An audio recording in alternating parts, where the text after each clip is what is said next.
Hola, buenos días. Ya estamos, ya estamos listos, solo esperando a que Luis se conecte y, y ya, empezamos nuestra agendita.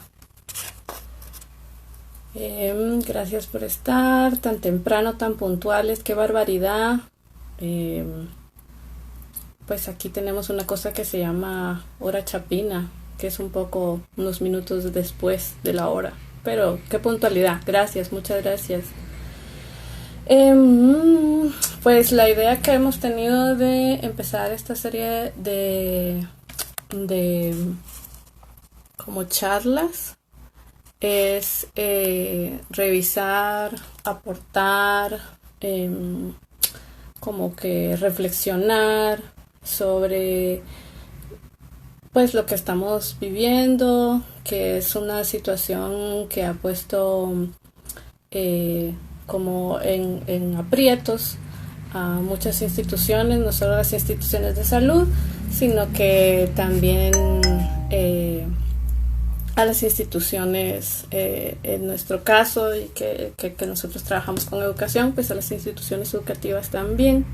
Entonces, por eso es que decidimos como equipo que investiga estas cuestiones de los modelos de aprendizaje, el arte, la educación, pues invitar otras mentes que están reflexionando sobre lo mismo y que platiquemos sobre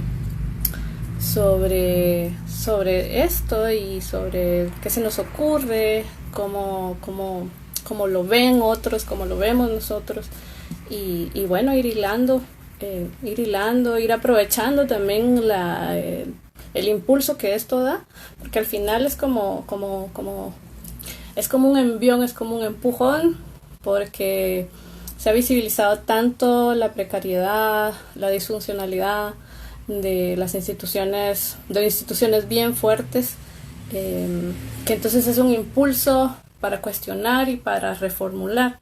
Entonces queremos como que aprovechar como todo ese escenario y juntos ver qué proponemos.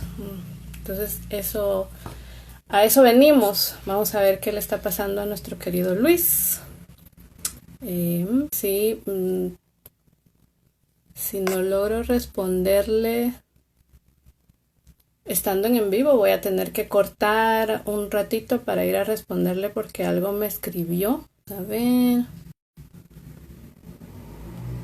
creo que voy a tener que finalizar para poder ir a responderle y ver qué le está... Ah, ya estás Luis, ya estás. Espera un momento Luis, ahorita te invito, es que no te había visto. Ahí está, que ahora está Luis. Ahora, bravo, Ya logramos un gran milagro. en un buen tiempo.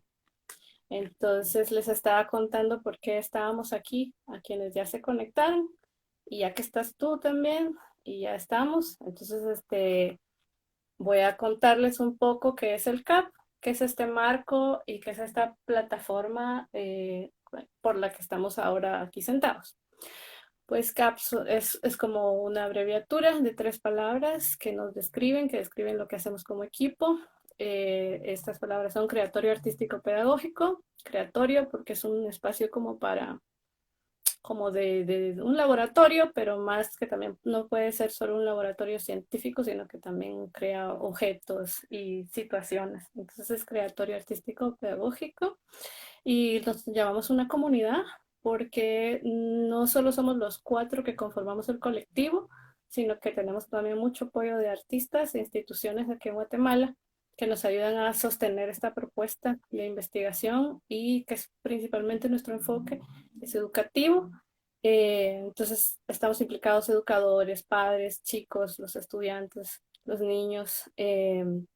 Nuestra lucha es crear metodologías propias basadas en el fortalecimiento emocional y la instalación de sistemas de pensamiento con el arte contemporáneo como plataforma o como vía, digamos. Entonces, es una mezcla entre fortalecimiento emocional, pensamiento y el vehículo es el arte contemporáneo.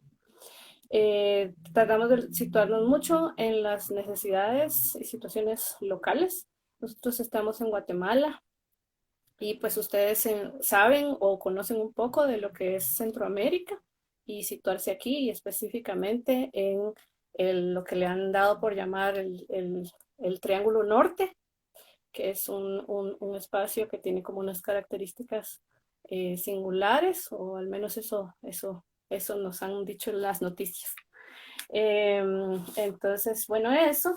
Y hemos entonces creado esta serie de actividades que le hemos denominado hacia arte hacia otras partes, tratando de como de visibilizar eso, de que el arte no está solo en ciertos espacios, sino que justo en esta coyuntura de la pandemia hemos podido ver cómo el arte acompaña, cómo el arte se rebalsa del museo, cómo el arte está en los balcones de las personas, cómo el arte está en las mesas de trabajo de los niños, pues está desbordado y se visibiliza. Y no es que eso sea de ahora, sino que se ha visibilizado más y se ha como viralizado, digamos, esa realidad. Entonces, hoy empezamos contigo, Luis. El próximo viernes, nosotros trabajamos los fines de semana y Ujú. nuestro ritmo de trabajo. Entonces, cada fin de semana vamos a lanzar algo. Hoy empezamos contigo. La próxima semana vamos a trabajar algo para niños, para que puedan hacer en sus casas. El viernes 22 vamos a tener a Carolina Cifuentes de la compañía de títeres Chumbala Cachumbala, en ese esfuerzo de recopilar como voces de diferentes lugares geográficos. Ella se encuentra en el departamento de Sololá, aquí en Guatemala, donde está el lago de Atitlán. Entonces, el próximo viernes 22 a las 6 de la tarde Guatemala, con Carolina Cifuentes. Y el sábado 23 a esta misma hora vamos a tener a Miriam Barrón, que ella es la encargada de museología crítica del MUAC de la UNAM, el Museo de Arte Contemporáneo de la UNAM, el sábado 23. Así que entonces, eran los anuncios del inicio. Y ahora vamos a empezar a platicar un rato con Luis Camitzer, que dice Wikipedia, que es artista, poeta visual, crítico, docente y teórico. Así dijo Wikipedia, yo solo pegué. Entonces, para No empezar, tengo responsabilidad de eso. entonces, para empezar, siempre me gustaría empezar con cada persona que vamos a invitar hablando un poquito del trabajo de cada quien. En tu caso, a mí me llama mucho la atención la idea del pensamiento artístico, como el término, como lo has ido acuñando, y me gustaría que hablaras un poquito de eso. Y también sobre este proyecto ACE, que estás Ujú. implementando hace poco. Entonces, sí, bienvenido. Muchas gracias por atender a nuestro llamado, por atender a este intento de como reforzar y de crear estas redes de pensamiento. Y para nosotros en Centroamérica, de reforzar el conocimiento, los referentes, ya que todo esto del arte y la educación es como nuevo por aquí. Entonces, Eh, bueno, hace unos años yo fui asesor o consultor de la parte educacional de la Fundación Cisneros. La fundación en la colección tenía un programa ya establecido que se llama Piensa en Arte, y Think Art en inglés, era bilingüe. Era un programa que estaba basado fundamentalmente en lo que hacía o hace el proyecto Cero en Harvard, que es basado en apreciación de las obras de arte y usarlas como un estímulo para seguir pensando. En la medida que estuvimos trabajando con el equipo educador, que estaba formado también por María del Carmen González y Sofía Quirós, decidimos que en realidad no se trataba tanto de apreciar obras de arte, sino de encontrar los procesos que generan la obra de arte, que son procesos vinculados al conocimiento, y pararnos un poco atrás de la obra de arte y ver cómo esos procesos creativos podían aplicarse en otras disciplinas. O sea, usar el arte como un mecanismo de conocimiento y no de producción. Y dentro de eso empezamos a elaborar lo que en esa época empezamos a llamar art thinking, que desgraciadamente no suena bien en español, y que como título después fue apropiado por otra gente, y a veces bien, a veces mal. Bien por María Caso, que es la educadora del Museo de Arte Sofía, menos bien por alguien que lo utiliza como mecanismo de creatividad en las corporaciones, que no era lo que se trataba, lo que queríamos hacer. De cualquier manera, en un momento dado, Cisneros decidió no continuar con el programa educativo y el trío se separó de Cisneros y con ayuda de la fundación armó su propia corporación que se llama Arte como Educación, que es la sigla ACE. Y con esa sigla hacemos proyectos. El último proyecto fue trabajar con un programa de construcción de escuelas sustentables de una fundación uruguaya que se llama TACMA, junto con una organización gestora de arte que también uruguaya, que es SOA. TACMA construye escuelas en un mes y medio prácticamente, que son físicamente autosustentables, con energía alternativa, con huertas, en fin, la escuela funciona sin necesidad exterior prácticamente y en conexión con la comunidad. Y nos llamaron al principio, para estudiar cómo se podía integrar arte a la parte física de la escuela. Y nosotros pedimos que no, que si había arte en la escuela que fuera efímero e interactivo, pero que lo que nos interesaba era trabajar con los maestros y tratar de llegar a una sustentabilidad educacional y cultural, o sea, algo que trascendiera la construcción física de la escuela y que garantizara que la idea de sustentabilidad continuara mucho más allá de la construcción misma. Y eso implicaba que la escuela es tanto un recinto que funciona dentro como que considera el exterior otro tipo de recinto, o sea que es no un local cerrado, sino un lugar de pasaje de afuera hacia adentro y de adentro hacia afuera, que los instrumentos creativos no son un patrimonio de los artistas y tampoco de los estudiantes, sino que es una actividad que debería informar la actividad cotidiana de todo el mundo. O sea, eso es ACE. Entonces hace y un poquito también es como se implica o de alguna manera se conecta con lo del pensamiento artístico, porque Sí. es el mismo colectivo. Mira, el arte lo podéis ver desde dos puntos de vista. Uno como una disciplina de producción que hace objetos de arte, que es lo más convencional, y la otra como una forma de conocimiento totalmente inclusiva, o sea que no se limita a usar la lógica, la cantidad, la secuencia de causa y efecto, sino que permite la imaginación total, sin límites, que sería el punto de partida, y de allí después vas negociando con la realidad qué cosa es posible y qué cosa no, y vas decidiendo qué cosas descartás y por qué cosas luchás. Y eso implica también que la conciencia política está integrada a ese proceso básico de imaginación, porque al identificar los obstáculos que no te permiten realizarlo, también tenés que identificar quién puso esos obstáculos en el lugar, por qué interfieren, a qué intereses les sirven esos obstáculos y cómo los podemos remover.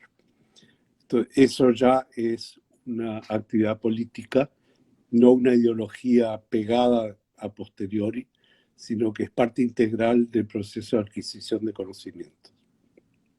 Y es un efecto natural también cuando, digamos, el pensamiento crítico se integra a, a todas las esferas del diálogo, de la propuesta, de lo que los chicos proponen como experimento creativo. Si el Sí, pensamiento crítico está por ahí, eh, seguro va a haber una implicación política de quien está claro. pensando de esta manera. Por aquí nos mandan una cita que dice el arte más como regla y no como excepción. Y como tú lo llamas, una metadisciplina también, Sí, ¿verdad? de acuerdo. Teníamos tres preguntas que no sé, que les voy a contar a los demás y tú si quieres sigues y comentas alguna. Eh, La primera, y las hicimos en relación a esto, a este momento y a sacar provecho de la visibilización del poder del arte como acompañante en situaciones límite como la que estamos viviendo y como también como espacio de diálogo. Entonces, desde nuestros quehaceres y nuestras investigaciones, ¿verdad? Llevando el arte como a otros lados, no a esa idea de museo y de objeto. Eh, ¿Qué tendrías que decir en cuanto a lo que hemos visto pasar alrededor del arte, de las instituciones del arte, de la convivencia y el uso, de la familiarización con el arte, de cómo gente filmándose y haciendo un concierto para que los demás podamos estar en contacto, artistas como, no sé, Jorge Drexler, que en un teatro vacío dio su concierto de maneras. Ujú. Entonces, todo esto como despliegue que tienes para decir en cuanto a cómo el arte se ha colado entre las rendijas y ha salido y ha salido de esos lugares que que lo contenían, digamos. ¿Qué piensas? Mira, la reacción en general natural es de traducir lo que estábamos haciendo a las nuevas circunstancias, en lugar de ver qué nuevos medios podemos utilizar para cosas nuevas. Un ejemplo, toda la educación a distancia, por ejemplo, todavía es fundamentalmente el repetir lo que pasa en el salón de clase, pero esta vez frente a una cámara y frente a la pantalla. Pero sigue la misma estructura reaccionaria de que hay una persona que sabe todo, hay un grupo de personas que no saben nada, cómo transferimos esa cantidad de conocimiento de un lado al otro con un mínimo de pérdida. Y no hemos logrado ni en la escuela, ni obviamente en la enseñanza a distancia, cómo generamos el proceso de conocimiento dentro de lo que llamamos estudiantes, para que levante vuelo aunque nosotros no estemos como profesores. Que esa es la meta, porque al final uno quiere que la gente se independice, no que quede dependiente de la fuente de información. Y para mí en el arte es lo mismo. Muchas veces digo que mientras yo tenga que hacer arte, soy un fracaso.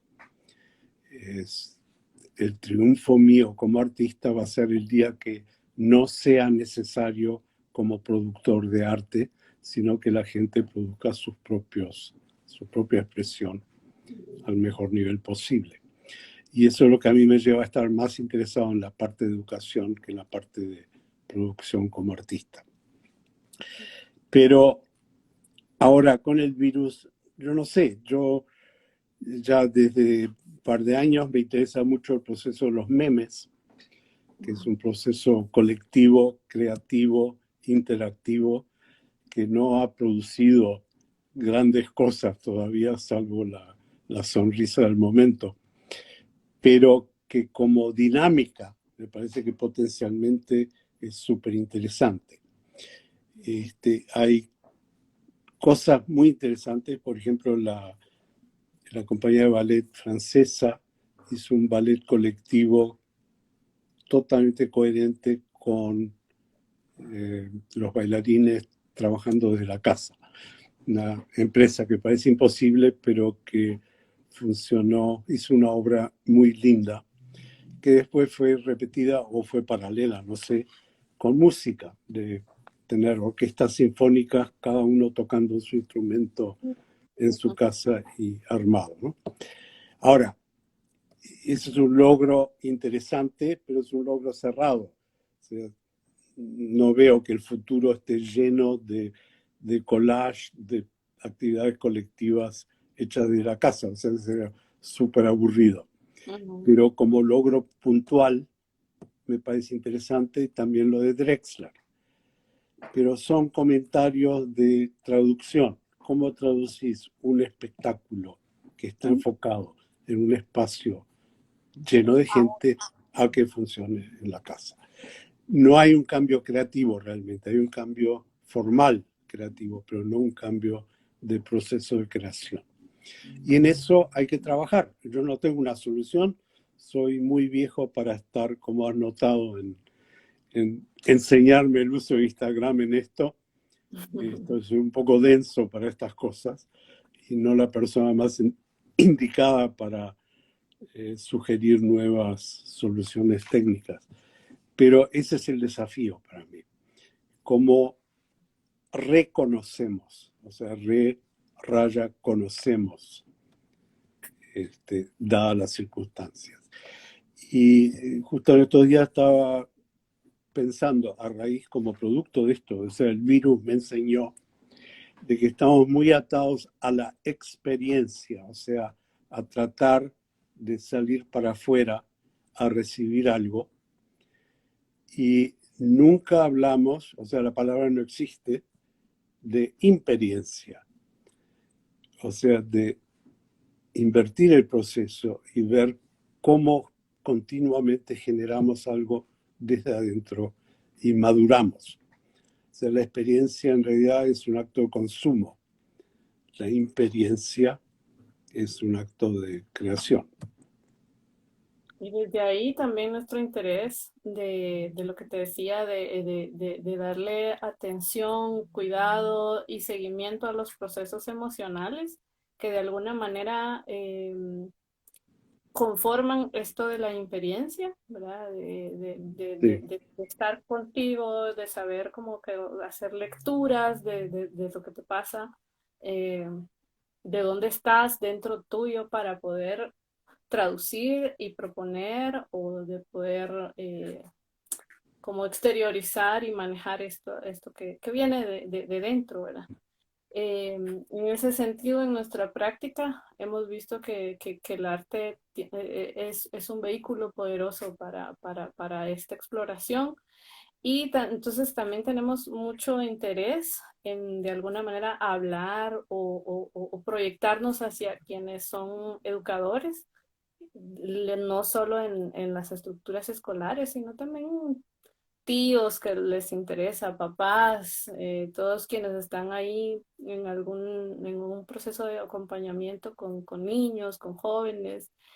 ¿Cuál crees que podría ser el papel de la educación artística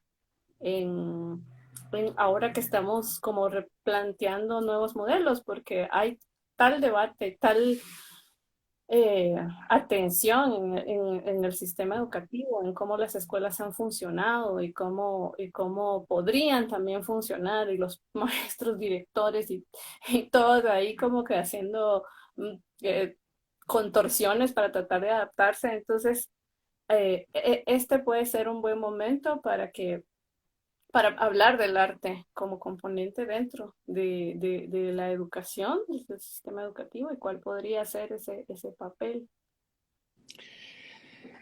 Mira, no creo que sea algo que se pueda solucionar ahora en este momento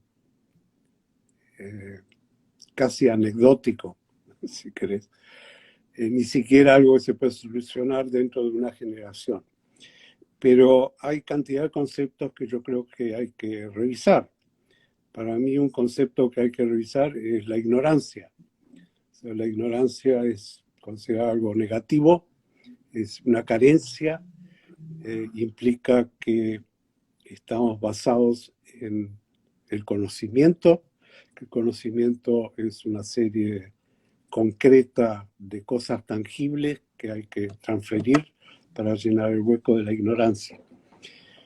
Y en realidad la ignorancia es el campo del futuro y el conocimiento del campo del pasado. Y si nos ubicamos tanto dentro del conocimiento, estamos condenando a que el futuro no pueda evolucionar correctamente.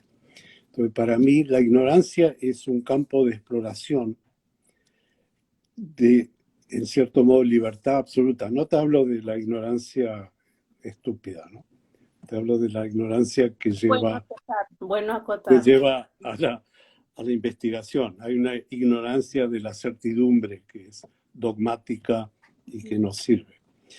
Pero la ignorancia inquisitiva, la ignorancia que te lleva a tratar de solucionar cosas, a reordenar cosas. O sea, el campo de ignorancia es el campo donde podés nombrar cosas en lugar de aprender nombres, donde podés rearticular cosas, articular cosas en formas que no fueron articuladas, comparar las articulaciones.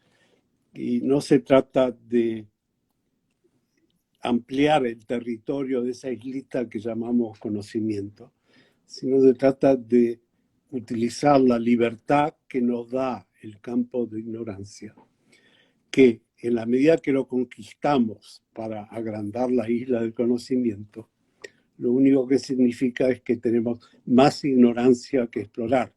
O sea, estamos tratando de demoler una pared continuamente que se vuelve a construir un metro más adelante y que hay que volver a destruir. Entonces, el aprendizaje, como lo vemos nosotros, tradicionalmente, es una tarea de Sísifo. Para el tiempo que aprendes algo en el salón de clase, lo que estás aprendiendo es anacrónico. Y nos reconocemos que justamente hay cantidad de cosas que ya no hace falta aprender. Tenemos todo el depósito de Google para averiguar un dato. Y por lo tanto, la memoria nuestra que estaba en el cerebro ya no tiene por qué estar en el cerebro. Está ahí en la computadora y nos da sitio para usarlo de otra forma, para hacer conexiones de la base de datos que está en otro lado. Y es lo que en cierto modo ya hace Google en sí mismo. Pero Google controla las conexiones y nosotros no sabemos cómo conectar. Entonces es por ahí donde tiene que ir la educación. Y ese tipo de forma de pensar no es de especialista, es una actitud que puede tener cualquiera en cualquier lado. Ahora, ¿cómo cambiar las actitudes en la casa mientras hay un virus que no te deja salir? No lo sé. Discutiendo, fantaseando, imaginando, fomentando. O sea, a lo mejor la frase es, estás encerrado en casa, imagina. No sé, consignas de ese tipo. Yo acabo de apuntar la de resignificar la ignorancia o resignifiquemos la ignorancia. Y, y como interesémonos por obtener un criterio. O sea, no, lo que decías de poder discriminar o poder saber a qué quiero yo de todo eso que ya está depositado, todo eso que ya está ahí. Bueno, entonces yo tengo que saber quién soy yo, para dónde quiero ir y entonces poder elegir de todo eso que ya está ahí disponible para aprender, para consultar.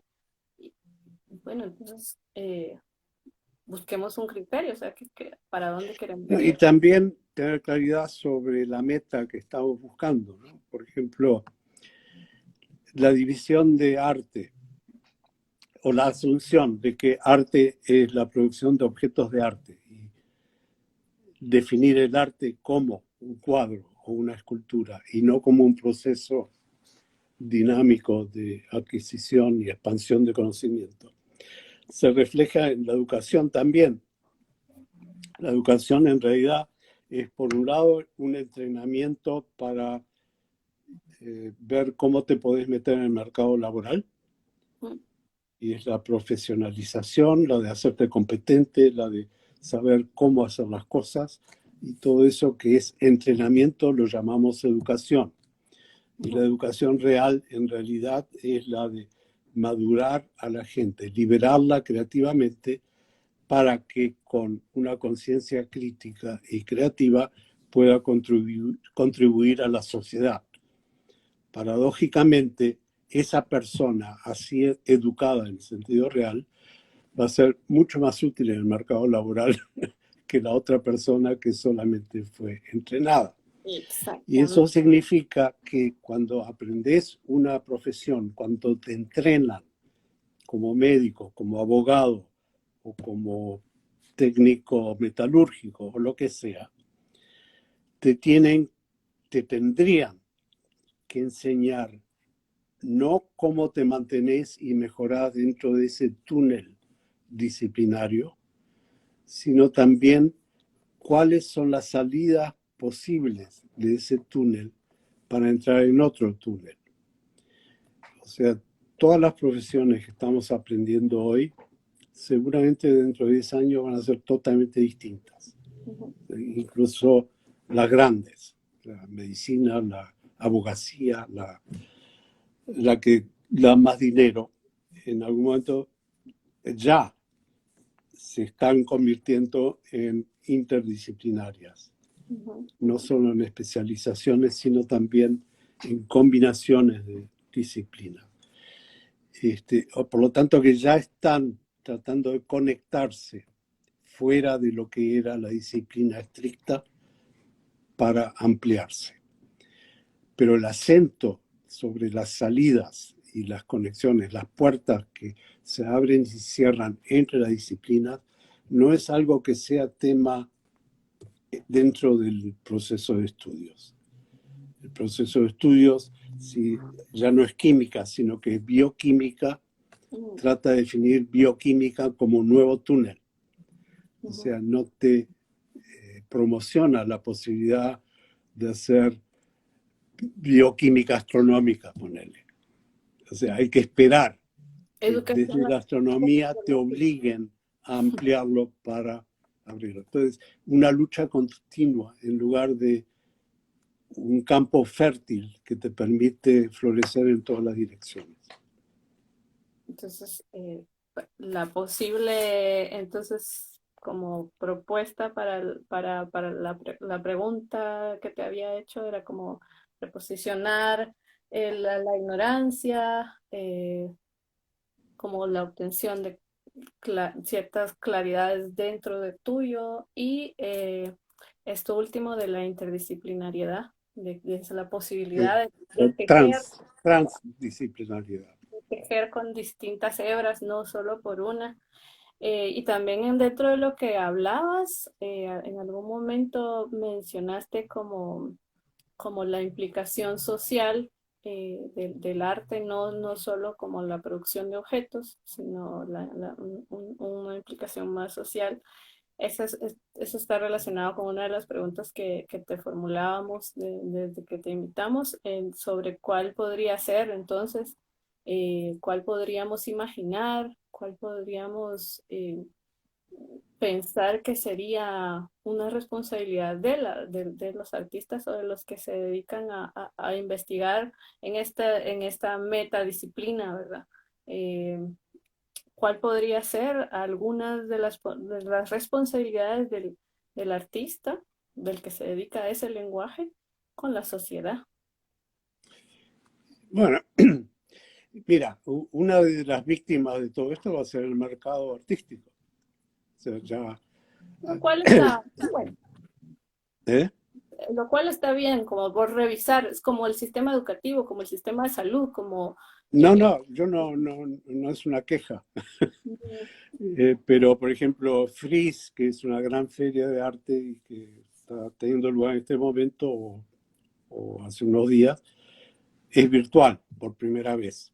Las galerías tienen su cubículo virtual y venden de ahí y parece que vendieron bastante bien. O sea que por ese lado está funcionando. Pero hay nuevamente, es una traducción de una estructura vieja a esta situación, no es una situación nueva. Pero más interesante para mí fue que el Museo de Arte Moderno de Nueva York, lo primero que hizo con esta crisis del virus fue echar a los educadores. O sea, no creo que los educadores del Departamento de Educación, o sea, los empleados fijos, pero sí los guías de exposición. O sea, gente que contratada por hora y gente que no tiene seguro social, no tiene desempleo, o sea, gente fácil de despedir. Entonces fue un ahorro obvio y simplista en el sentido que obviamente pensaron, bueno, no tenemos exposición física, por lo tanto no tenemos necesidad de un guía físico. Es un 2 más 2 es 4 y ahí terminó el razonamiento. En lugar de ver, ok, estamos en una situación totalmente nueva, inusitada, no tenemos precedentes para esto. ¿Cómo logramos como institución educativa, que en el fondo es lo que es el museo, e incluso el museo está registrado legalmente como institución educativa, porque con eso no tienen que pagar impuestos, ¿cómo hacemos efectiva la parte de nuestra misión educativa ahora que no tenemos la parte física a disposición? Y ese es el desafío. Entonces se podía haber contratado a toda esa gente que echaron a pensar en esos términos. ¿Qué podemos hacer si no tenemos una muestra física para entrar en las casas en lugar de esperar que la gente venga a nosotros? ¿Cómo podemos ir nosotros a la gente? Que esa es la base. En el momento un museo es como una caja fuerte de banco con todos los bienes encerrados y asegurados, esperando que cada tanto alguien venga a mirarlo. Pero no hay un esfuerzo de romper las paredes y salir para afuera. O sea, algunos museos tratan, pero el museo tipo es el que estoy describiendo, ¿no? Entonces, el desafío es estructural, no es de qué parches utilizamos para minimizar el daño, sino cómo cambiamos la estructura para que esto va a volver a pasar o va a seguir. Hablan, bueno, la curva está bajando y dentro de un par de semanas abrimos todo. Es verdad, pero dentro de 3 semanas todo va a volver a cerrarse. O sea, el ciclo no es de corto plazo, es de largo plazo, es de muy largo plazo. Entonces va a obligar a repensar todas las estructuras de acuerdo, y no solamente como respuesta al virus, sino el virus en ese sentido nos está enseñando cosas. Nos está atacando, pero nos está enseñando cosas. Está enseñando que la estructura que tenemos no funciona en términos tan absolutos como pensábamos, que no es estable, que es frágil y que necesitamos una nueva estructura capaz de sobrevivir todos esos eventos sin dañar a la construcción social. Porque si no lo hacemos, y ya se nota, estamos abriendo la puerta a los autócratas, a las dictaduras, a los dogmas, a las religiones, a la minimización del potencial del individuo como creador. todo eso puede ser destruido en este momento. Y es por ahí donde tenemos que luchar para rescatarlo y activarlo más de lo que era antes. Podría ser entonces que los actores de toda esta capa social de los artistas, este grupo social de los artistas, una responsabilidad pudiera ser como que encontrar ese punto de articulación como grupo social para de alguna manera posicionar estas discusiones, la importancia de lo que decías del individuo, del desarrollo de su potencial, eh, como para hacer una barrera de protección de lo que es de estos otros Sí, pero poderes. no es tanto un acto de defensa, es un acto de ataque, si querés, o sea, de sobrevivencia, pero no de defensa. Si yo soy pintor, me defino como artista porque soy pintor y baso mi definición en hacer pintura o hacer happenings o lo que sea. O sea, uso pintura como efecto porque es el más popular. Estoy limitando mi capacidad como artista. No quiere decir que no pinte, pero quiere decir que si pinto, lo pinto porque la pintura para mí sería el vehículo más apropiado para darle forma a una manera de conocer dentro de la cual yo me siento efectivo. Pero lo importante no es el acto de pintar, lo importante es la forma de conocer en la que me siento efectivo. Entonces, no podemos confundir el envoltorio con lo que estamos envolviendo. Y este momento es el momento de identificar qué es lo que estamos envolviendo y ver no cómo envolverlo, sino cómo ampliarlo, cómo hacerlo más efectivo de lo que era antes.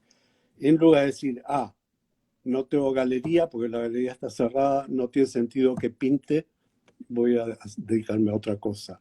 No, la otra cosa en todo caso sería identificar por qué pinto, qué es lo que estoy comunicando a mi comunidad con ese acto, y no importa cuál es el paquete, y ver cómo enseño a la gente a funcionar con ese conocimiento.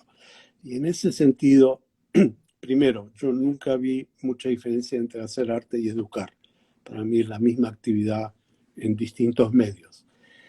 Pero creo que es hora que todos los artistas se redefinan, no como productores de objetos, sino como productores de conocimiento y educadores. Y vuelvan a la comunidad desde ese punto de vista. Entonces, si eso funciona en una escuela o en el cuarto de baño, no importa. Lo que importa es que funcione. Yo ahí ya nada más que agregar o comentar a eso. Estoy totalmente de acuerdo en que es una responsabilidad, que es parte de la responsabilidad de quienes nos dedicamos a estas otras maneras de pensar. Eh, y ahora tenemos unos minutos suficientes minutos. Tenemos 15 minutos antes de que se nos acabe. Queremos invitar también a la participación de quienes están conectados. Tenemos, dice aquí, 150 personas conectadas. Voy a revisar si tenemos preguntas y también abrimos ahorita la posibilidad que pues comenten, pregunten. Esta es una oportunidad que tenemos de revisar y conectar nuestras cabezas para hacer estos replanteamientos o para imaginarnos cómo, y para articularnos. Hay una pregunta, pero no sé si vas a entender a qué se refiere. ¿Qué opinas del meme ataúd? Creo que es del África es como una coreografía con el ataúd, ¿será ese? No sé, No sé, yo vi el comentario de qué cuernos es esto, no, no tengo idea, no, bueno, pero lo voy a buscar. bueno. Que si, en que estás, otra es, ay, si estás trabajando ahora y en que estás trabajando en este momento, como para qué estás usando el confinamiento, me imagino, que es algo por ahí que estás Mira, mi vida un poco es la misma de siempre, salvo que no puedo viajar. O sea, estoy escribiendo, estoy eh, pensando mucho en todas estas cosas.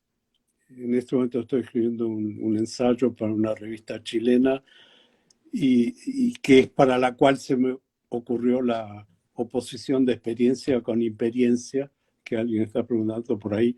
O sea, es una idea que de estos días, que yo mismo estoy masticando todavía. Y que me hizo ir a Google hoy a ver qué decía de imperiencia y vi que hay una mención en español que es un grupo, un laboratorio escénico en Palma de Mallorca que se llama Imperiencia, pero no hay otras entradas. En Google inmediatamente todo pasa a ser experiencia, que es muy interesante, que ideológicamente un banco de datos que se supone que no es ideológico, al final cae en una posición que para mí es ideológica.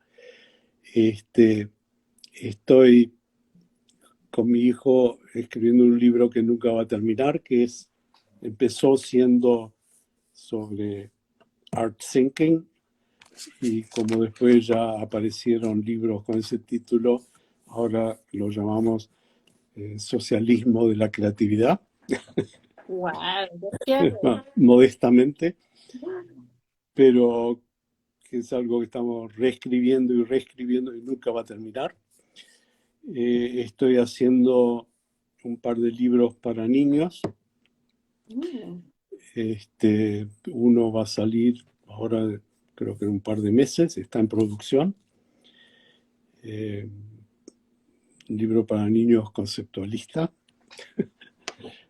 Y Oh my tratando de hacer un libro que no sea paternalista, que trate a los niños como gente pensante y dentro de su propia madurez. Este, estoy yo tengo que trabajar en muchas cosas porque trabajo en algo, me aburro, entonces tengo que hacer otra cosa para desaburrirme y después así. Entonces el proyecto base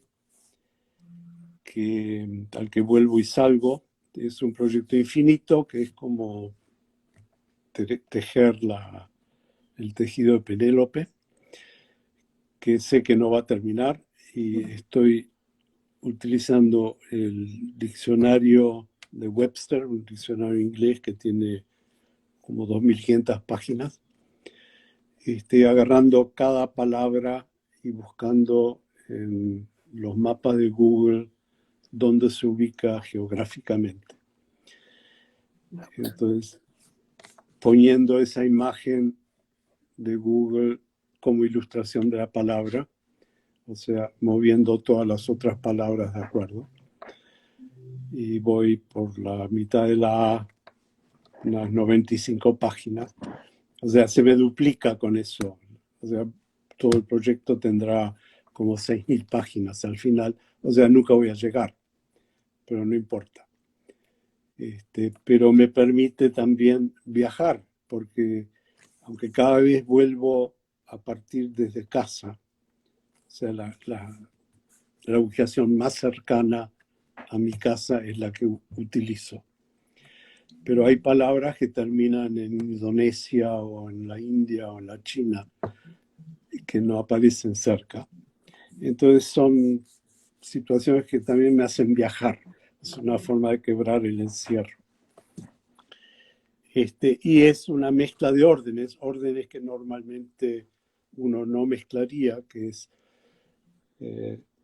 el orden de los significados atribuidos a las palabras, o las palabras atribuidas a los significados con el orden geográfico. ¿De dónde? De procedencia. Y qué es lo que sucede.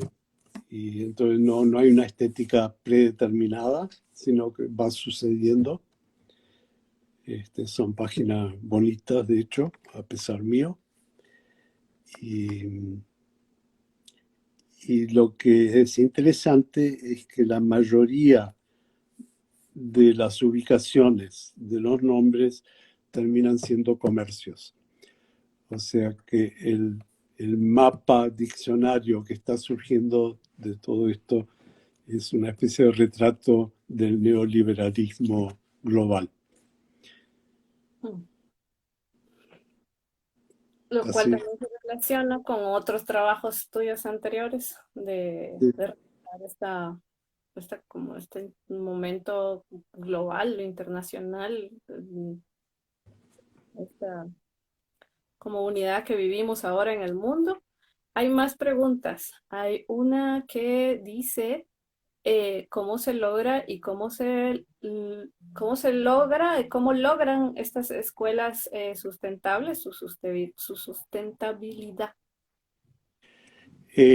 Mira, esta última, la fundación esta hizo 3 escuelas. La primera fue en Uruguay, la segunda en Argentina, y la tercera que se acaba de terminar fue en Chile, cerca de Valparaíso, se llama el lugar Los Zárate. Y yo volví de allí y esta es la primera en la que nosotros intervenimos por la parte educacional. Y yo volví el 1 de marzo de Chile, pasé por 3 aeropuertos y decidí mejor me hago autocuarentena para proteger a los demás. Y después vino la cuarentena verdadera a los 3, 4 días de mi decisión. O sea que prácticamente vine de Chile y me quedé en casa. Y no hay resultados porque la escuela estaba de vacaciones y ahora está en cuarentena. Entonces no sé qué va a pasar. Hicimos una guía, un manual para los maestros con ejercicios que sigue el modelo de una guía que hizo para el Museo Guggenheim y el Museo Jumex a raíz de una muestra que se llamó Bajo el mismo sol. Y ese manual está en internet, o sea, la gente lo puede acceder. Y eso es un poco el modelo. Son ejercicios todos inspirados en una obra, pero que no tratan de la obra, sino que tratan con los procesos que pudieron haber generado la obra o la generaron, cosa que no importa. Así que estamos todos al principio. Pero vi una pregunta ahí escrita que sí quiero contestar, que es sobre José Guillermo Castillo, que vino de Venezuela la pregunta y José Guillermo era venezolano, que vino a Nueva York en el 64 a raíz de la Feria Mundial que se hizo en Nueva York. Él estaba a cargo del pabellón venezolano y después se quedó, un artista que murió hace unos años, y con él y con la que entonces era mi esposa, que es Liliana Porter, armamos un grupo que fue llamado el New York Graphic Workshop, que éramos todos grabadores en esa época, pero grabadores disconformes con cómo venía yendo el grabado tradicional, que prácticamente no había evolucionado desde Rembrandt hasta mediados de los 60. Entonces analizamos todas las partes, o sea, por qué grabado tiene que ser papel, por qué tiene que ser plano, por qué tiene que ser tinta sobre papel, y llegamos a la conclusión de que el nudo de la parte del grabado, que justificaba el grabado, era la posibilidad de edición, y que en realidad como grabadores estábamos trabajando en el campo de la edicionabilidad, Y si razonás por esos lados, una fábrica de tornillos es una manifestación gráfica, tanto como un taller de agua fuerte.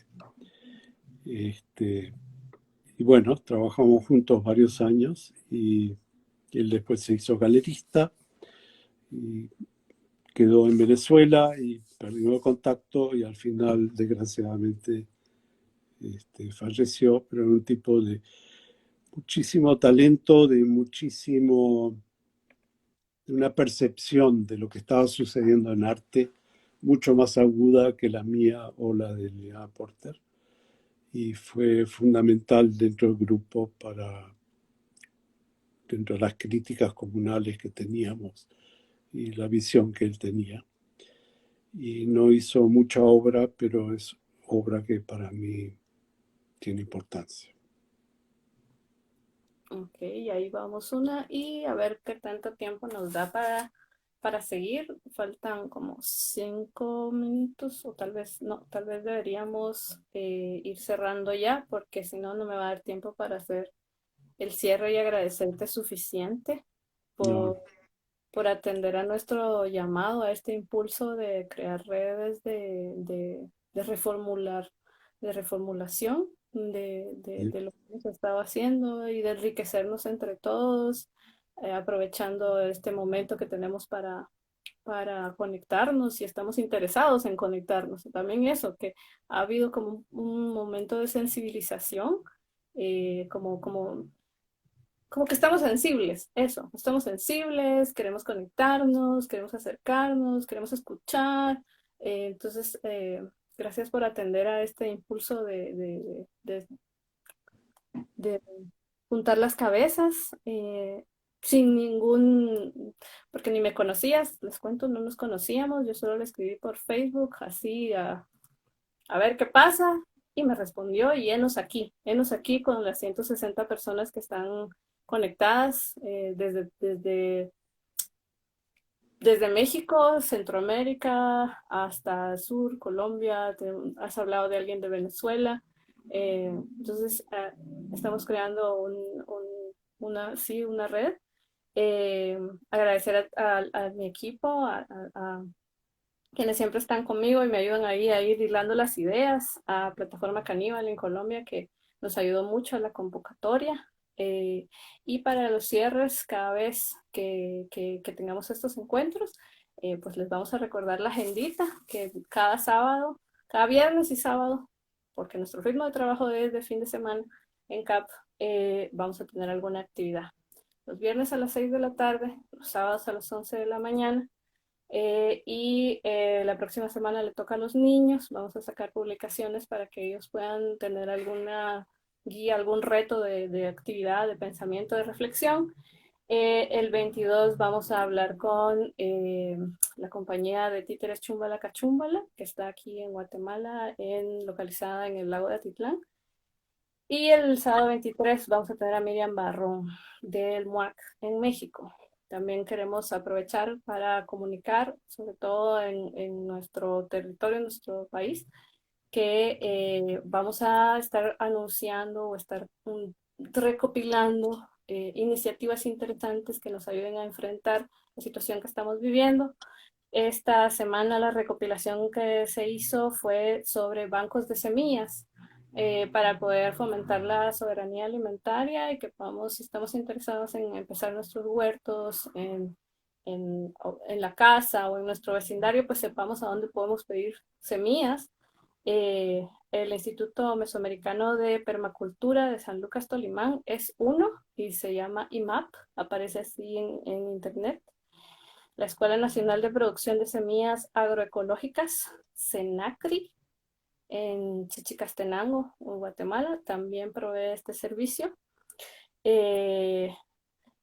Cachú Alom, que traducido es Madre Tierra, en Rabinal, también tiene esta opción. Y la Red Nacional de Soberanía Alimentaria en Chimaltenango, Red SAG,